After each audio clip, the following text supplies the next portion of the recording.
Mais c'est de son passage. C'est le duo de Humpe qui permet à votre candidat d'aller à la présidentielle. Non, non, pas du tout. C'est pas le duo Humpe qui valide les dossiers de candidature. Les dossiers ce n'est pas encore le programme d'action du gouvernement à venir.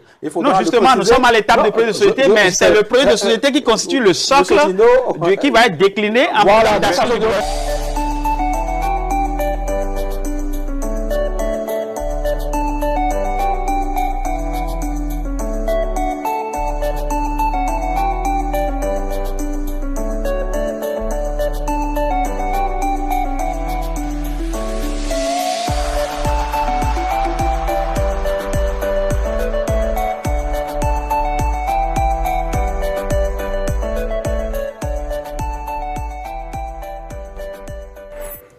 Juriste, maritimiste, expert en économie et bleu, consultant international et écrivain, Ernest Tindo est l'invité de votre émission Free Speech.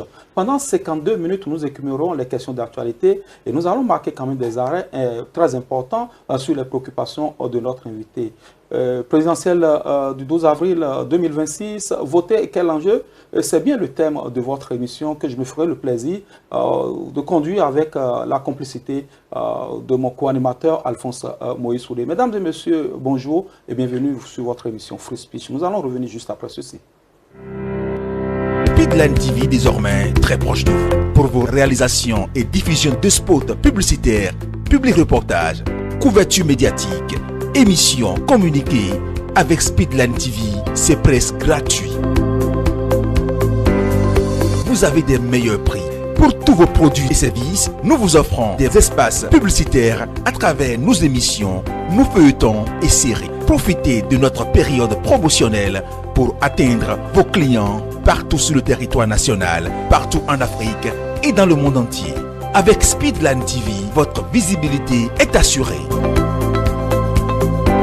Speedline TV est situé à Akpapa, au téléphone 99 00 84 49.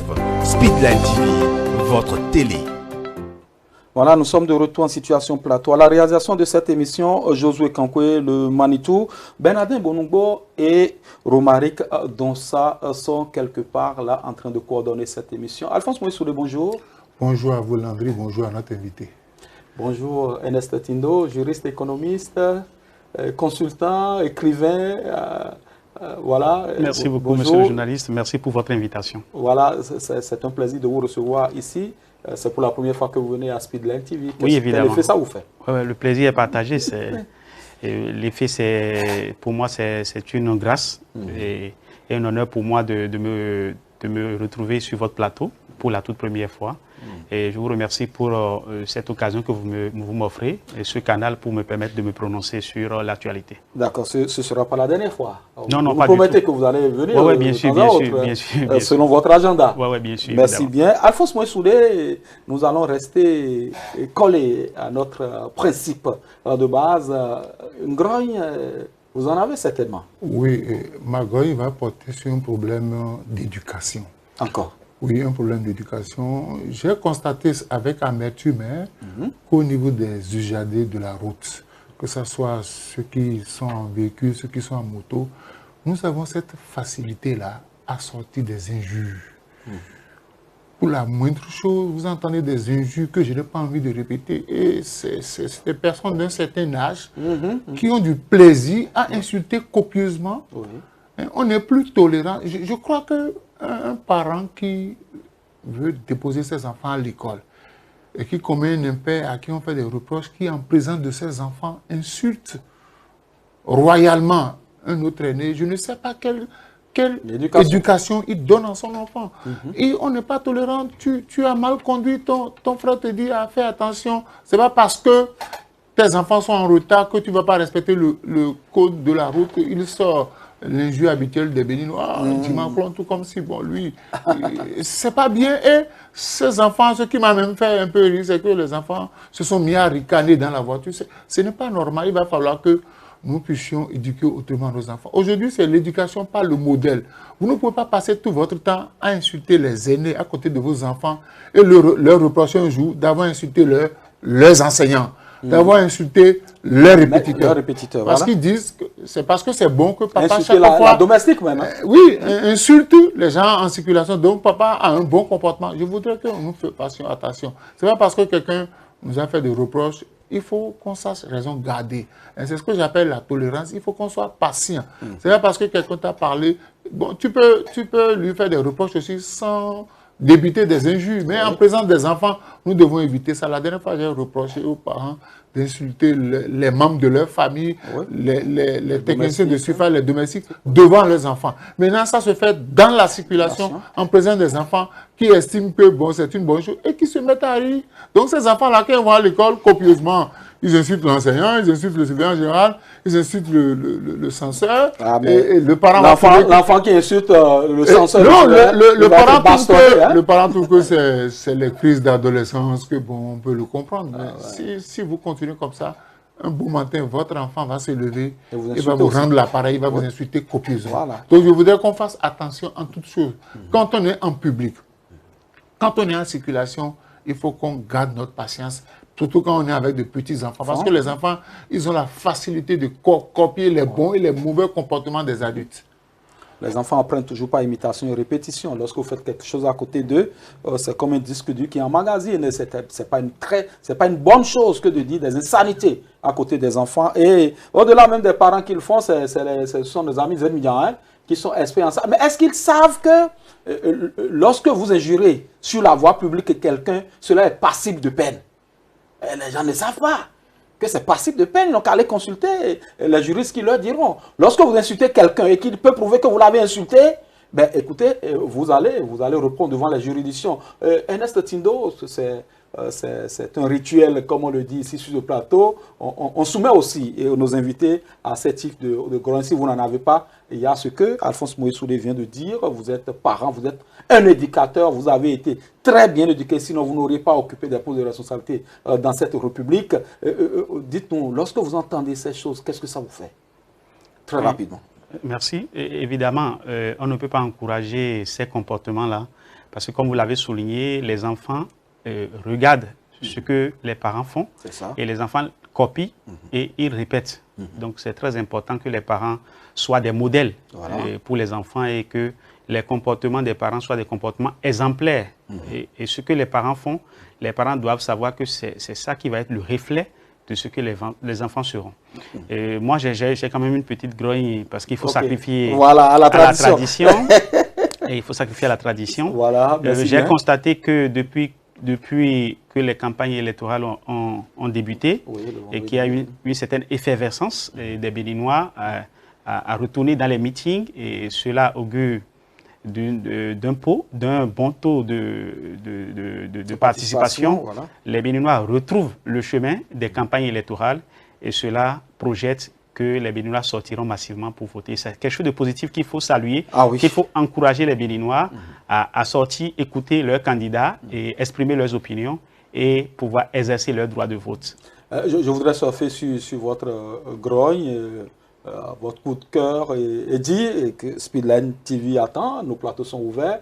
Pour tous ceux qui veulent accompagner tel ou tel candidat, ne sont pas fermés, que ce soit pour accompagner le duo Wada Italata ou pour accompagner le duo Rumpe et Rouanou. Nous sommes disponibles à vous accompagner, pourvu que vous fassiez appel à l'expertise de la maison Speedline TV. Alphonse Moïsoulé, c'est bien cela? Oui, je suis d'accord que les Béninois doivent sortir à l'écouter. Mais je combattrai les Béninois qui vont abandonner le service public pour aller faire la campagne. En tout cas. Il ne faut pas déserter les bureaux pour aller faire la campagne. C'est interdit par la loi. Il ne faut pas non plus utiliser les moyens de l'État pour faire la campagne. Il faut justifier le salaire qui vous sera payé parce que nous sommes tous contributeurs de ces salaires-là. Et moi, je n'ai pas de grogne aujourd'hui, ce qui paraît peut-être bizarre, mais je vais utiliser le temps de la grogne pour saluer des gens qui nous suivent de l'extérieur et qui nous ont fait leur amitié. Et on va me pardonner si j'arrivais à écorcher peut-être ces noms. Docteur Elisabeth Niakarangou, Niaka Nyakarungu. Voilà, elle est de la Tanzanie. Hein. C'est un ami qui m'a dit qu'elle nous suit depuis la Tanzanie. Et Dr Elisabeth Nyakarungu de la Tanzanie. Oseli Samba de la Badia aussi. Voilà, quelqu'un qui nous suit. Et si de ces gens d'autorité nous suivent, ça veut dire que nous faisons plus ou moins quelque chose de potable sur ce plateau. Je n'oublierai pas le docteur Tobeo Mokoena de l'Afrique du Sud. Voilà des gens qui nous suivent et je dis merci à M. Afissou Joaquin qui est un ami à tous ceux-là. Et ensemble, ils ont suivi la dernière émission et ils nous ont fait des remarques que nous allons intégrer dans la suite de cette émission. On dit merci aussi à M. Honoré et Semevo Boyunou. Et donc, voilà un peu, le décor est planté. Nous allons faire un tour du côté de la régie avec la complicité de Josué Kankwe et on reviendra juste après. Si vous ne produisez pas de façon rentable, vous allez arrêter de produire. Donc, nous allons très rapidement nous voir pour parler d'un certain nombre de choses. La première, c'est de voir comment rendre moins pénible votre travail. Comment rendre le travail plus facile pour vous grâce à la mécanisation. Est-ce que vous savez que moi-même, je suis producteur de soja? C'est pour vous dire que moi-même, qui suis votre serviteur, qui suis votre ministre des Finances, si je produis du soja, et que je fais beaucoup plus que ça, c'est parce que je crois au travail de la terre. Être né ici à Bembereke, vivre ici à Bembereke, travailler et étudier ici à Bembereke ne doit pas vous empêcher d'être au point d'avoir accès aux technologies les plus modernes, toutes les technologies de notre génération.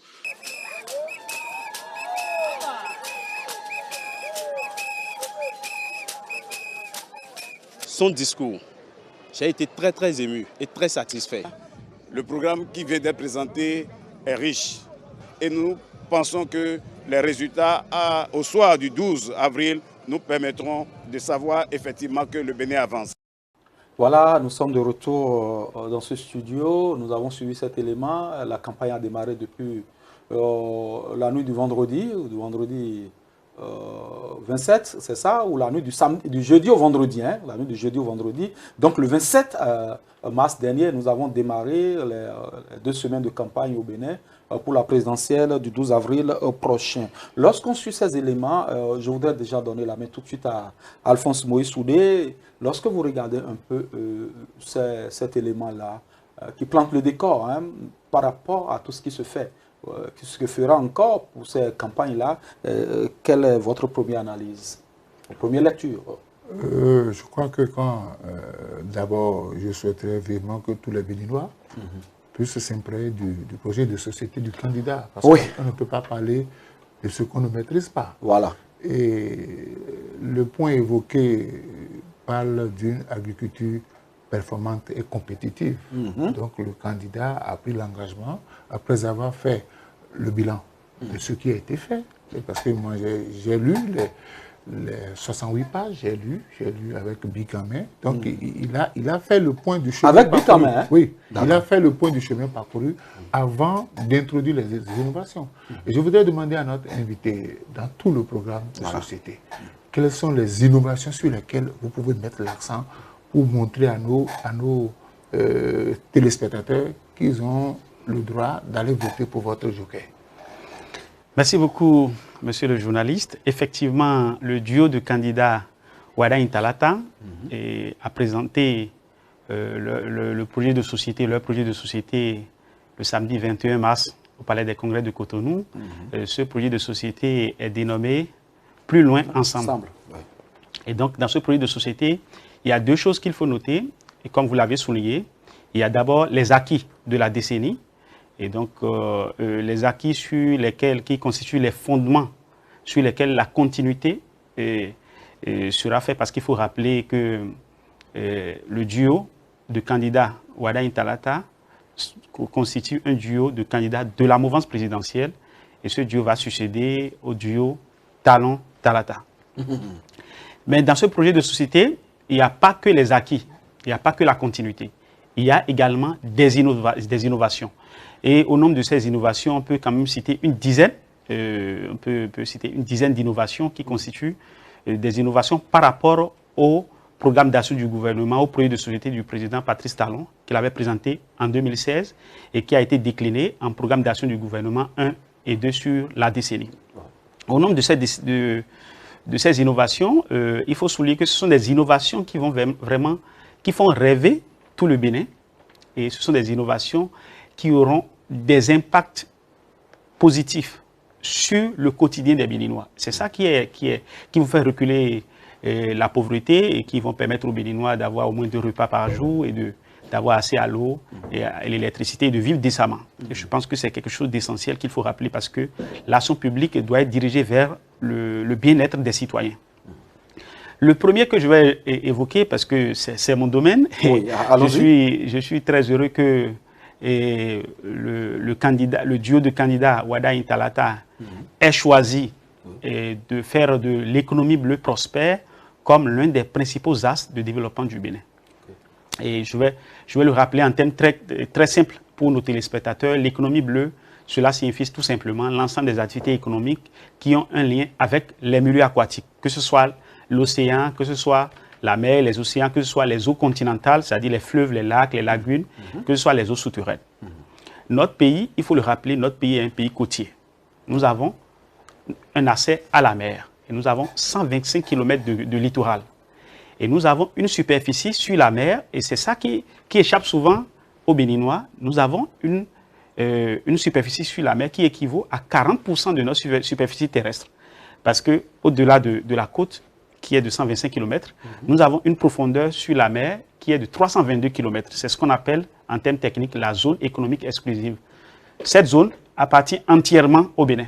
Et donc, c'est une zone qu'il faut valoriser davantage. Elle n'est pas en litige? Non, pas du tout. Ok, allons-y. Et pour la toute première fois au Bénin, une autorité publique de ce rang, c'est-à-dire un candidat à une élection, un aspirant à la fonction présidentielle, voilà, qui est le probable futur président de la République, évoque l'économie bleue. Et cette économie bleue a été déjà retenue par l'Union africaine comme le principal instrument, comme la nouvelle frontière pour la renaissance de l'Afrique. Donc c'est sur ça que l'Afrique doit investir pour pouvoir faire reculer la pauvreté et développer le continent. Okay. Et donc, le duo Wada Intalata a retenu l'économie bleue prospère. Qu'est-ce que cela va apporter concrètement aux Béninois? J'ai d'abord rappelé un peu le profil économie bleue de notre pays pour montrer à nos concitoyens que c'est quelque chose de très important pour un pays côtier. Qu'est-ce que cela doit apporter aux Béninois? Quand on parle d'économie bleue, il faut retenir qu'il y a un continuum économie, environnement, social. Donc ce que les Béninois, au-delà de l'économie où nous avons observé l'efficacité du ministre d'État chargé de l'économie et des finances dans ses fonctions de ministre, et il y a le volet social, parce que quand on dit économie bleue automatiquement, c'est le continuum économie, environnement et social. Et dans ce social de l'économie bleue est composé de la création d'emplois décents et du bien-être des populations, notamment les populations côtières. Donc, les Béninois doivent s'attendre à davantage de social dans tous les projets économiques qui ont un lien, qui vont se développer sur l'eau, dans l'eau, autour de l'eau ou avec de l'eau. Que ce soit dans le domaine du transport maritime et port, que ce soit dans le domaine du tourisme balnéaire, le tourisme qui se développe le long de la côte, que ce soit dans le domaine de la pêche et de l'aquaculture, que ce soit dans le domaine de l'énergie renouvelable, que ce soit dans le domaine de l'accès à l'eau potable, et je vais en revenir beaucoup plus en détail dans mon développement. Okay. En dehors de ce volet social, il y a un élément central dans l'économie bleue qui est la sécurité maritime. Parce que sans sécurité, il n'y a pas d'économie. Okay. Et quand le candidat fait de l'économie bleue sa priorité, l'un des principaux axes pour le développement du Bénin, automatiquement la sécurité maritime devient un enjeu majeur de sa mise en œuvre. Quel sera l'impact des investissements dans la sécurité maritime sur le panier de la ménagère? D'abord, il faut rappeler que le président Patrice Talon a un bilan élogieux, vraiment positif dans le domaine de la sécurité maritime, parce que avant le président Patrice Talon, le Bénin avait une vue, zéro vue sur le littoral, en termes de vue technologique. Nous sommes dans un studio, nous sommes dans le studio ici. Est-ce que cela nous permet de voir à l'extérieur? C'est non. Donc, c'est un peu comme ça que le Bénin était par rapport à son littoral. Aujourd'hui, avec les investissements réalisés par le président Patrice Talon, nous avons 100% de vue sur notre littoral. C'est-à-dire le Bénin dispose aujourd'hui des technologies qui lui permettent de surveiller l'ensemble des 125 km de littoral. Et cela renforce la sécurité sur le littoral. Et c'est tout ça qui contribue aussi au développement du tourisme, parce qu'il faut renforcer la sécurité. Le Bénin également, avec les investissements réalisés, le Bénin peut aujourd'hui voir jusqu'à 90 km sur la mer. Je l'ai rappelé à l'entame de mes propos que nous avons jusqu'à 322 km sur la mer, c'est-à-dire 200 miles nautiques. Cela voudrait dire que le prochain président, M. Romuald Wardani, va s'investir à compléter ces investissements. Vous avez cette assurance, hein? Oui, bien sûr, pour que le Bénin puisse surveiller, renforcer la sécurité maritime sur l'ensemble de sa zone économique exclusive. Pourquoi cela est important? L'impact de la sécurité maritime, il y a deux impacts sur la population. Quand il y a un déficit de sécurité maritime, il y a plus de ce qu'on appelle la pêche INN, la pêche illégale, non déclarée et non réglementée. Et cette pêche INN représente plus de 1000 milliards de francs CFA de pertes économiques pour les États du Golfe de Guinée. Et donc, dans le Bénin. Le Bénin partage cette zone géographique qui constitue le Golfe de Guinée. Et donc, quand les gens viennent voler nos poissons dans nos eaux, nos populations côtières, parce qu'il y a plus de 600 000 personnes qui vivent de la pêche au Bénin. Nos populations côtières manquent des ressources halieutiques et ces populations qui pratiquent la pêche artisanale n'ont plus beaucoup de poissons quand ils vont à la pêche. Cela affecte les revenus de subsistance de ces pêcheurs et cela renforce ou cela accentue l'extrême pauvreté auprès de ces populations. Mais c'est aussi un enjeu de sécurité alimentaire parce que les Béninois, les études ont montré que les Béninois consomment 20 kg de poissons par personne par an. Je parle des adultes, bien sûr. Donc, c'est le poisson qui constitue la principale source de protéines animales pour les Béninois. Et donc, quand les stocks de poissons que nos pêcheurs doivent pêcher pour que cela puisse servir pour que cela puisse être vendu aux Béninois, si ces poissons sont ramassés parce que notre sécurité maritime n'est pas efficace, cela affecte à la fois les pêcheurs, mais cela affecte tous les Béninois.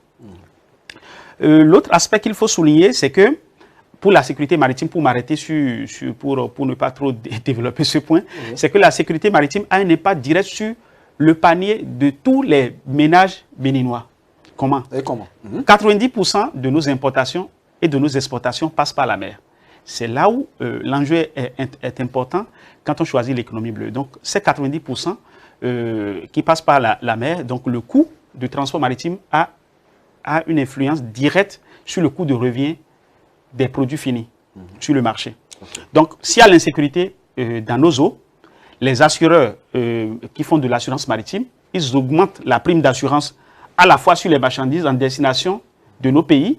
Ils augmentent également les primes d'assurance pour les navires qui fréquentent ces zones-là. Donc, c'est ce qu'on appelle en termes techniques assurance coque pour les navires et assurance et faculté pour les marchandises. Donc, ils augmentent ces primes d'assurance. Et naturellement, les transporteurs maritimes qui payent plus, ils répercutent ça sur nos chargeurs, que sont les importateurs et les exportateurs. Ils répercutent ça sur eux en facturant beaucoup plus cher les frais qu'ils doivent payer pour le transport. Et ces transporteurs et ces importateurs répercutent ça sur... Cela a une répercussion sur... Cela renchérit le coût de revient des produits. Et pour vendre, les gens vont tenir forcément contre le coût de revient pour pouvoir mettre leur marge et vendre. Donc cela a un impact direct sur le panier de la ménagère. Mais pour le moment, le Bénin n'en est pas encore là, puisque nos eaux sont sécurisées. Oui, bien sûr, nos eaux sont sécurisées parce qu'il y a énormément des investissements. Si vous vous rappelez très bien, jusqu'en 2022, nous avons eu régulièrement des attaques presque toutes les semaines dans nos eaux. Et depuis que les investissements ont été réalisés pour voir jusqu'à une certaine distance sur la mer, les attaques ont considérablement reculé. Mais c'est quelque chose qu'il faut maintenir et approfondir et surveiller toute la ZE. Parce que ceux qui pratiquent la pêche INN ne viennent pas forcément proches de la côte. Ce sont des chalutiers qui restent beaucoup plus en haute mer, là où nos pêcheurs artisanaux ne peuvent pas aller, et ils ramassent tous les stocks. Et cela, comme je l'ai démontré, a un impact direct à la fois sur le panier de la ménagère, mais surtout sur les revenus de subsistance de plus de 600 000 personnes, de 600 000 Béninois qui vivent directement et indirectement de la pêche artisanale dans notre pays. D'accord. On espère que vous êtes en économie bleue. Vous avez fait un exposé magistral de ce que cette économie peut apporter au Bénin. J'espère que tout cela sera versé peut-être au document final pour que cela soit le programme d'action du gouvernement à venir. Mais au-delà de ça, si Alphonse me le permet rapidement, je voudrais savoir, au-delà de ce que vous maîtrisez si bien, cette économie bleue, quel aspect de ce projet de société vous a intéressé et qui puisse intéresser le citoyen lambda? Lorsqu'on écoute tout ce qui a été dit, le prochain président de la République, puisque vous le dites comme ça, je vous le concède, pas avant peut-être qu'on ne fasse le scrutin du 12 avril prochain, et il a été un sojaculteur. Hein. Et quand on voit un peu tout ce qui a été fait dans ce secteur, ceux-là ont crié, a reçu ce produit et tout. Est-ce que vous pensez que avec le prochain président, s'il était élu, est-ce que ce secteur se sentirait mieux? Et s'il y a d'autres secteurs, dites-le nous rapidement. Oui, avant d'aller sur d'autres secteurs, je voulais clôturer le point sur l'économie bleue parce que j'avais commencé par le volet social après la sécurité maritime, mais je voulais aussi mettre l'accent sur le transport fluvio-lagunaire qui a été abordé dans ce projet de société. Vous savez, le transport fluvio-lagunaire est très embryonnaire dans notre pays alors que nous avons des lacs, des fleuves qui peuvent renforcer les échanges commerciaux entre nos localités. Et c'est quelque chose qui n'a pas été du tout valorisé. Mais ces dernières années, il y a eu énormément d'études qui ont été déjà réalisées et le candidat a fait le point de ces études et s'est engagé à investir massivement dans le transport fluvio-lagunaire pour à la fois soutenir le tourisme, mais aussi surtout soutenir le transport de marchandises entre nos localités, mais également le transport des personnes, le transport sécurisé des personnes à travers nos eaux continentales. C'est quelque chose d'important qu'il faut soulever parce que ça relève aussi de l'économie bleue. D'accord. Mais pour les autres secteurs, avant d'arriver à l'agriculture, je voulais quand même noter que le candidat a proposé de mettre en place une industrie par pôle. C'est-à-dire en proposant de diviser le Bénin en 6 pôles, le candidat propose de mettre en place une industrie par pôle. Cela montre que le candidat s'est engagé à créer, s'est engagé dans un processus, dans la continuité bien sûr de la vision du président Patrice Talon qui a énormément travaillé pour faire du Bénin une plateforme de chaîne de valeur. Le candidat veut décentraliser cette vision-là et doter chaque région d'une industrie afin de valoriser les potentialités de cette industrie-là. Pour moi, c'est très important parce que cela va créer de l'emploi local, cela va valoriser non seulement les potentialités de la région, mais cela va surtout créer de l'emploi pour éviter les autres massifs des jeunes vers... Est-ce que vous voulez nous dire qu'on va revenir sur le principe des 6 départements? Parce qu'on a parlé de la réorganisation du territoire, parce qu'il y a eu des équilibres territoriaux, donc il faut Non, ce n'est pas une question de déséquilibre. C'est une approche de développement économique qui veut valoriser, parce que ce sont des départements qui ont des potentialités assez proches, et donc, partir déjà de 6 industries au moins pour les 6 régions, cela c'est une première étape. Et après, cela pourrait déboucher sur d'autres programmes pour décentraliser des industries dans d'autres régions. Pour moi, c'est très important de faire cette première étape de 6 industries pour les 6 pôles. Donc cela n'a rien à voir avec les 6 départements. Le candidat pourrait revoir peut-être l'organisation. Il a annoncé que ces pôles seront aussi administrativement organisés.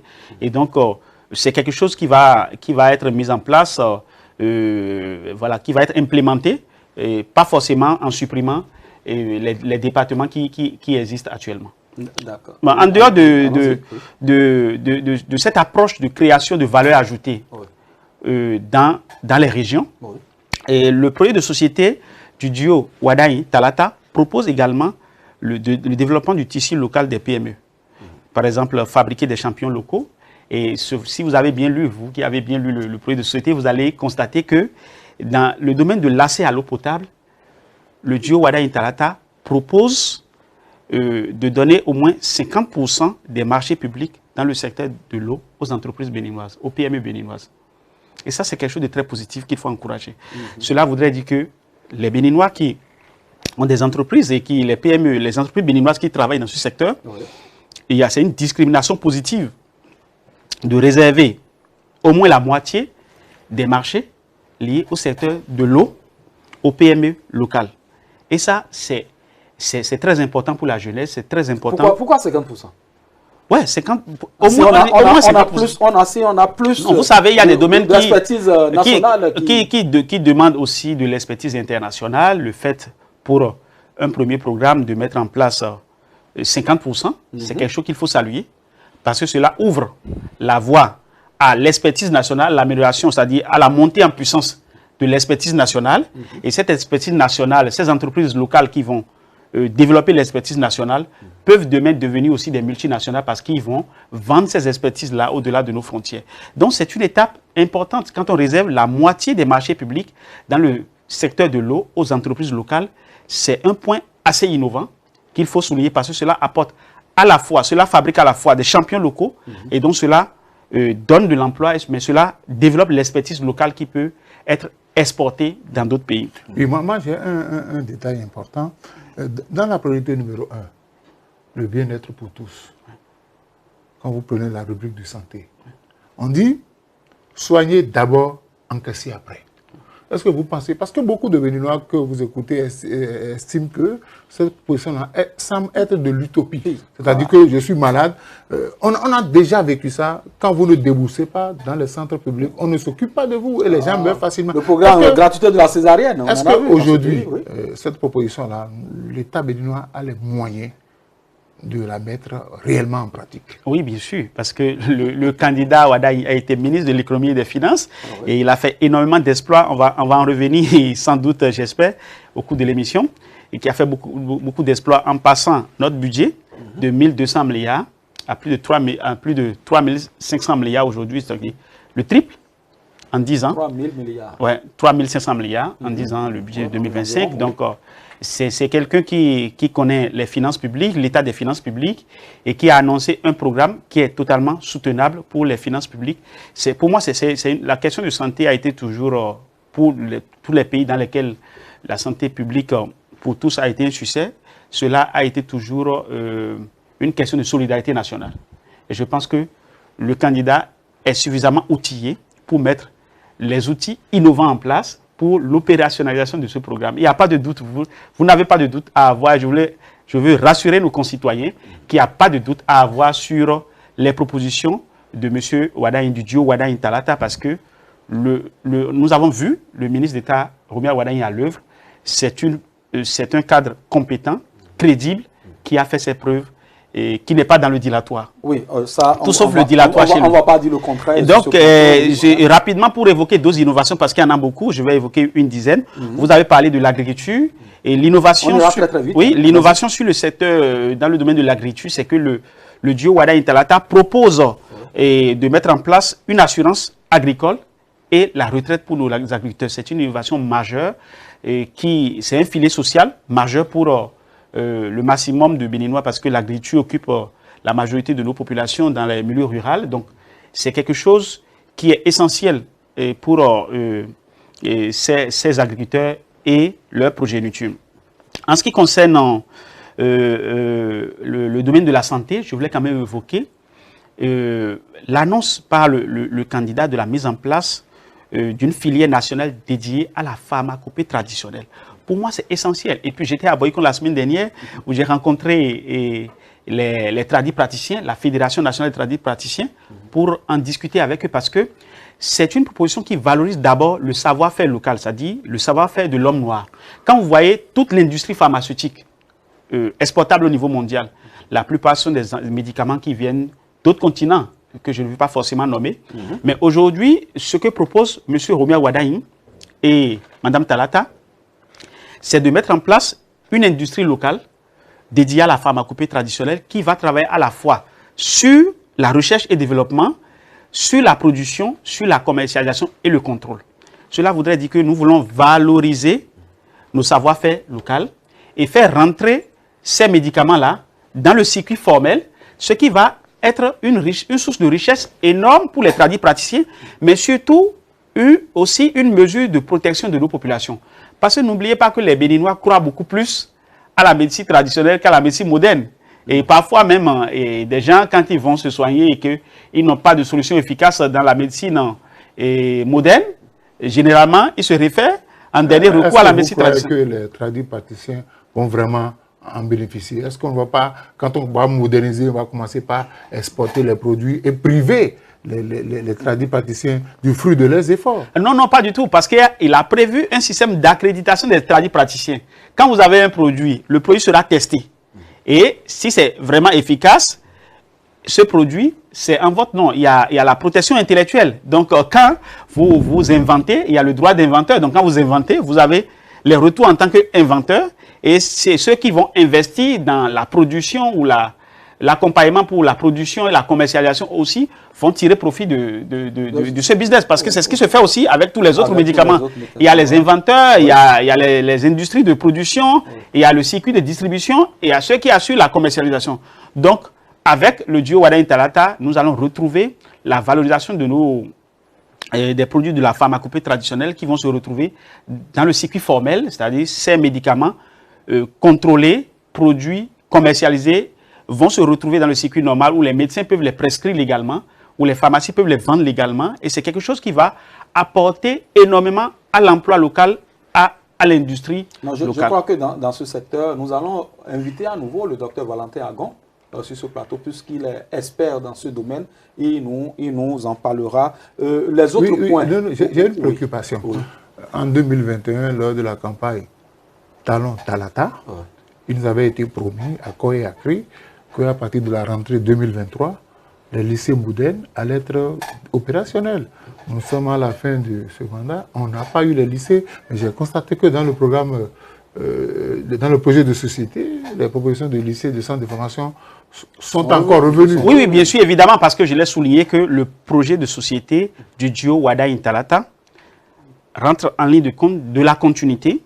Et donc, cela prend d'abord en compte les acquis, les acquis des réalisations de la décennie 2016-2026 sous le leadership du président Patrice Talon. Et cela intègre les projets non aboutis, plus les innovations. Donc, je suis en train de vous parler des innovations. Il y en a tellement que si on doit parler des autres projets que les Béninois connaissent déjà, et les Béninois ont vu tellement de réalisations. Qui ne sont pas terminées. Non, qui ont pris corps, qui ne sont pas encore aboutis. Il y a énormément de réformes qui sont en cours et qui vont être achevées par le duo Wada Intalata. Et pour finir, voilà. Oui, allons-y rapidement. Oui, rapidement parce que ce point est très important pour moi, la mise en place d'un hub technologique. Oui. Ça, c'est très important pour les jeunes qui sont aujourd'hui dans la digitalisation, la tech, parce que le monde avec la digitalisation maintenant, avec l'intelligence artificielle, est devenu un village vraiment planétaire. Oui, oui. Et tout le monde peut innover avec les TIC. Et le candidat a promis renforcer le Bénin comme un hub technologique et pour à la fois miser sur l'intelligence artificielle, mais aussi l'exportation des solutions technologiques. Donc ça, les jeunes béninois auront un écosystème favorable pour la création de solutions technologiques et l'accompagnement de l'État pour soutenir non seulement la consommation de ces produits au niveau local, mais aussi l'exportation. Et c'est ça qui est important. C'est de fabriquer les champions locaux et de les accompagner à se développer au niveau international. Et pour finir, le programme national d'excellence artistique, le programme national d'excellence artistique, le candidat a promis de mettre en place ce programme pour les artistes, pour que les artistes qui vont se distinguer dans un processus compétitif puissent recevoir des salaires pour, pendant une période, se consacrer uniquement à la plénitude de l'art. Et c'est quelque chose aussi qui a été salué par la plupart des artistes. Quelqu'un du secteur de la culture qui viendra nous en parler. Bien sûr, mais ce sont des innovations importantes qu'il faut souligner, qu'il faut expliquer aux Béninois que nous avons vraiment, nous allons faire vraiment un bond important. Après les fondamentaux posés par le président Patrice Talon, nous allons faire un bond important avec le duo Wada Intalata. D'accord, et il ne faudra pas oublier aussi de dire que nous sommes toujours à l'état de projet de société et que ce n'est pas encore le programme d'action du gouvernement à venir. Non, justement, nous sommes à l'étape de projet de société, mais c'est le projet de société qui constitue le socle qui va être décliné en programme d'action du gouvernement passant. Je voudrais savoir, est-ce que ce projet de société va facilement convaincre les Béninois au point qu'ils sortent le 12 avril pour aller voter. Oui, vous avez déjà vu, avec le démarrage de la campagne et la sortie du candidat sur le terrain. Vous avez observé l'effervescence. Les Béninois ont renoué, et je l'ai souligné dans ma grogne, les Béninois ont renoué avec les meetings. Il y a les partisans, il y a la foule. Non, les Béninois ont renoué comparativement aux élections précédentes, suite aux réformes. Les Béninois ont aujourd'hui renoué avec les activités politiques et vous voyez beaucoup plus d'effervescence et même beaucoup de gens qui ne sont pas des partis politiques se sont aujourd'hui engagés parce qu'ils ont vu qu'avec le duo Wadaï-Talata, que le Bénin va non seulement poursuivre son chemin de développement, mais fera des exploits et va étonner le monde, va étonner l'Afrique. D'accord, nous sommes plus très loin de la fin de cette émission. Malheureusement, vous avez pris tout le temps pour exposer tout le projet de société. Je voudrais rester dans la dynamique de ce que Alphonse vous demandait. Vous avez une initiative citoyenne dénommée « Notre voix compte ». C'est ce que je voulais vous demander. Que faites-vous pour que cette dynamique puisse accompagner le taux de participation à ces élections-là? Oui, évidemment, il y a le travail des partis politiques, mais après il y a le travail des citoyens ordinaires qui peuvent compléter et l'action des partis politiques. Ce que nous faisons, c'est d'expliquer surtout aux jeunes, aux femmes, aux différents groupes socio-professionnels qui ne sont pas forcément dans les partis politiques, de leur expliquer l'importance de leur droit de vote et de sortir et de leur expliquer le contenu de ce programme et les motiver à non seulement sortir pour exercer leur droit de vote, mais apporter leur choix sur le duo Wadaï-Talata pour que ensemble nous puissions aller plus loin. Oui, Landry, pourquoi aller voter si déjà on sait qui va gagner les élections?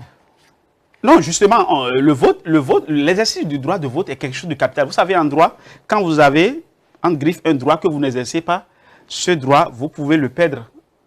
Le droit de vote est un droit très important qui a été acquis à la suite de haute lutte par les peuples. C'est un droit avec lequel il ne faut jamais s'amuser.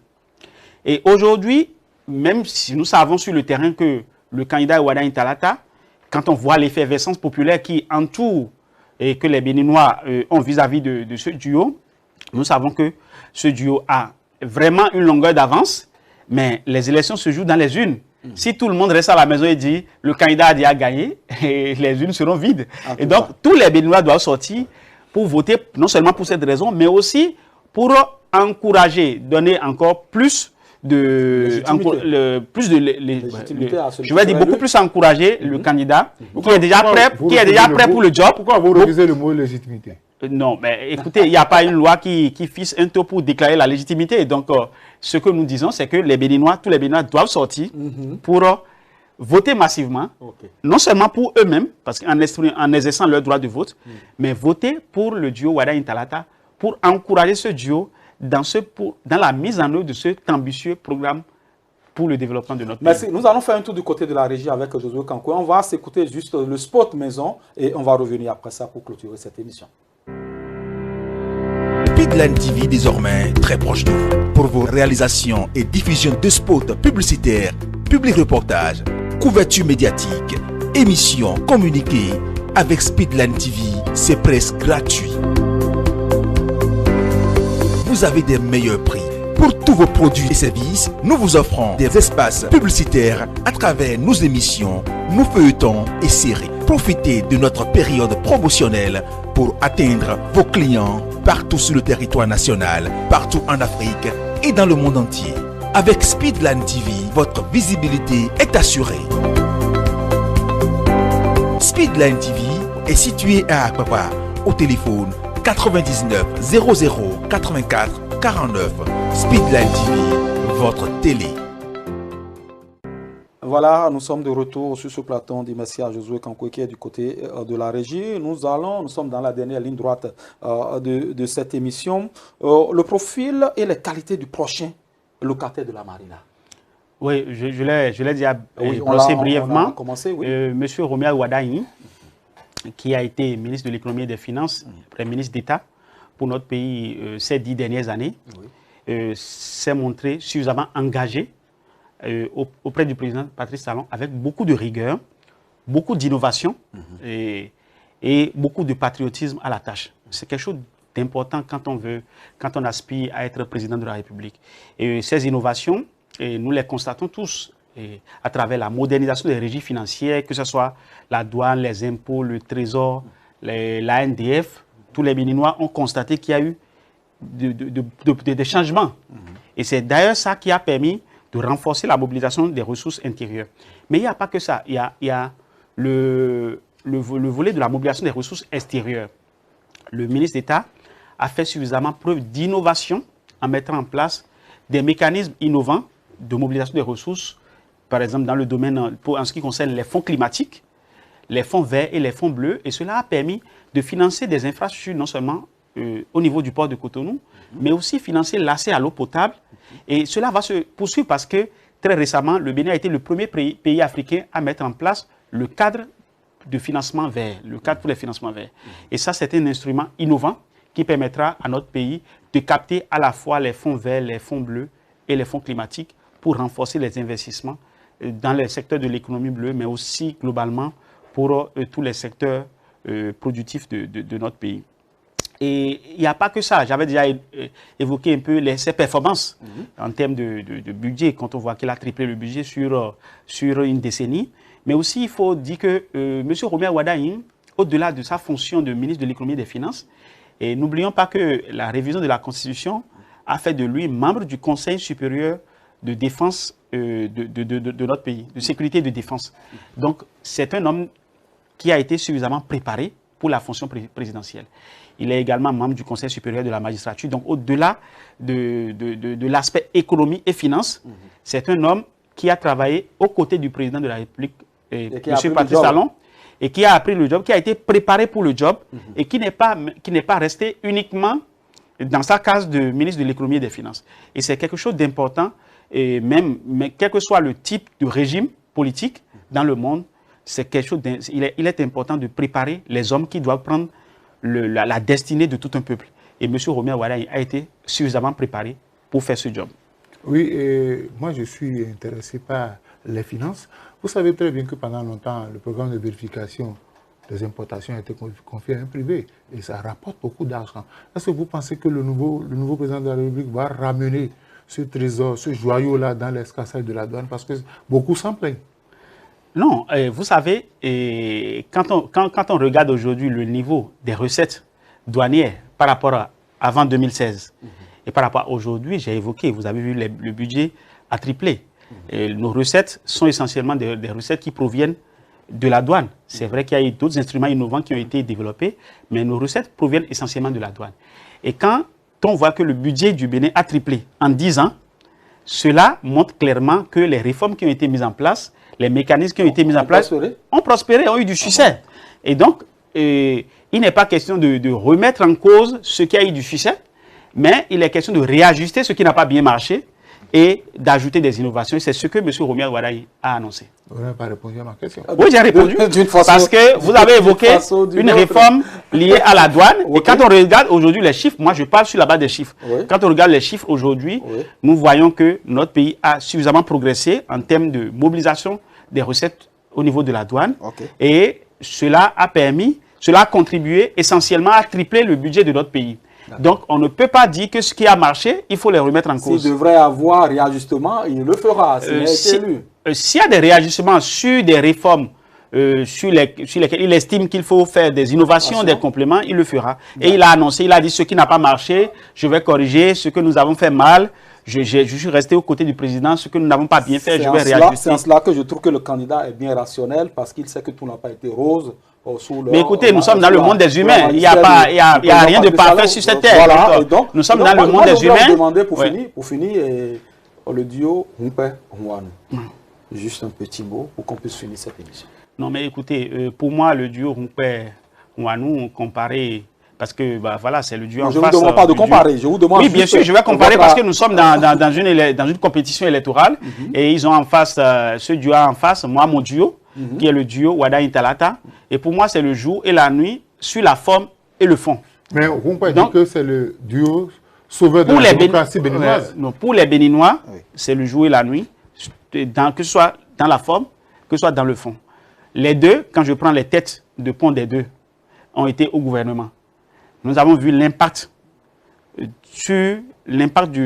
pour les finances publiques, l'impact que le ministre de l'économie et des finances a eu non seulement sur les finances publiques, mais aussi sur tous les autres secteurs. Parce que n'oubliez pas que l'argent, ce n'est pas seulement le nerf de la guerre, c'est aussi, comme je le dis souvent, le nerf de la paix, mais aussi le nerf des réalisations.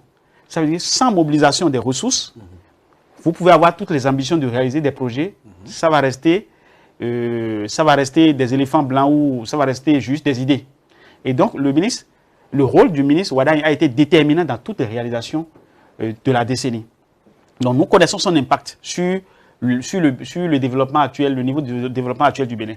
Nous savons, M. Rumpé est passé au gouvernement du Bénin également, il a été ministre. Les Béninois connaissent aussi...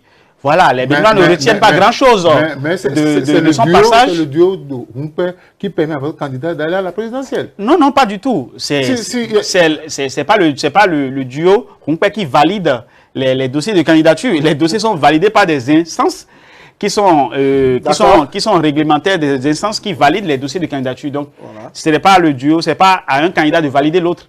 Vous voyez, mais donc dans cette compétition, je pense que les Béninois font la part des choses et savent que voilà, la vérité ou les bonnes choses sont du côté du duo Ouaddaï Talata. Et vous voyez d'ailleurs dans la mobilisation, dans l'effervescence des populations, et j'ai vu même quelques militants ou quelques responsables de l'autre duo se plaindre de pourquoi tous les Béninois vont de l'autre côté.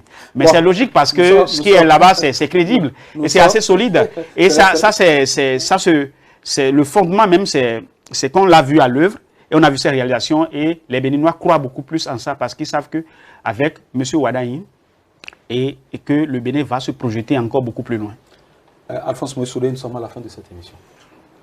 L'essentiel pour nous, c'est que le Bénin se porte bien, que les Béninois vivent mieux parce que les Béninois nourrissent l'espoir que la période 2026-2033 sera une période où le Béninois va se sentir à l'aise dans sa peau. Ernest Tindo, nous sommes à la fin de cette émission. Vous avez forcément un appel à lancer à tous ces militants qui vous suivent aujourd'hui et qui veulent croire en ce projet de société de votre candidat. Merci beaucoup. Je vous remercie pour votre invitation et je profite de votre tribune pour dire aux Béninois que le projet porté par le duo Ouaddaï Talata est un projet qui va révolutionner notre pays. Et donc, j'invite tous les Béninois, quelle que soit leur catégorie socio-professionnelle, quel que soit leur genre, leur âge, à sortir massivement pour voter le 12 avril 2026 afin d'encourager le duo de candidats Ouaddaï Talata dans la mise en œuvre de l'ambitieux programme qu'ils ont annoncé pour notre pays, le Bénin. Je vous remercie. Merci beaucoup, mesdames et messieurs. Vous avez compris, juriste, économiste ou maritimiste, expert en économie bleue, consultant international et écrivain. Ernest Tindo était l'invité de votre émission Free Speech. Vous avez compris, le plateau est ouvert. Vous avez besoin des services de votre chaîne de télévision Speed Line TV. Venez, nous allons vous accompagner. Tous ceux qui portent un candidat ou un autre, nous sommes ouverts, nous sommes prêts à vous accompagner. D'ici à là, portez-vous bien, prenez soin de vous. Demain reste un autre jour. Au revoir.